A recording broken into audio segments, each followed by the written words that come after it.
Hello everyone, এবছরের জামাই ষষ্ঠীর সারাদিনের একটা মিনি ব্লগ নিয়ে চলে এলাম তোমাদের সাথে শেয়ার করতে।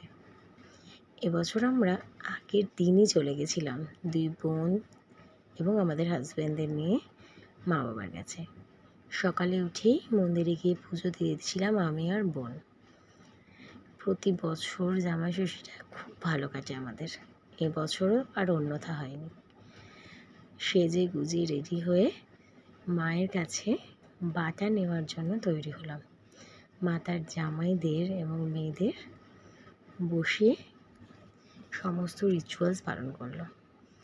হ্যাঁ, আমার ছোট্ট সোনাকে দিয়ে আমার ষষ্ঠীর নিয়ম প্রথমে করেছিলাম আমি। মাও সেখানে আশীর্বাদ করেছিলেন। দুই জামাইয়ের রিচুয়ালস পালন হচ্ছে এখন।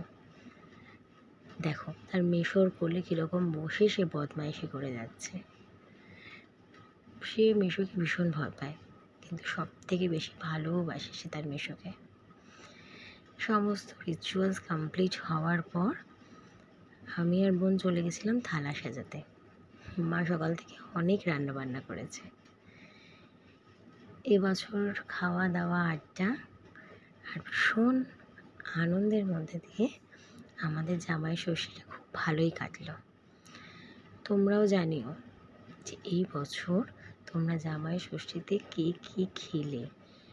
সব থেকে বড় কথা হচ্ছে এবছরে জামাই ষষ্ঠীতে তোমরা কতটা আনন্দ করলে। আর যারা দূরে থাকো বাবা মার কাছ থেকে, তারা তো অবশ্যই বাবা মাকে খুব মিস করেছ।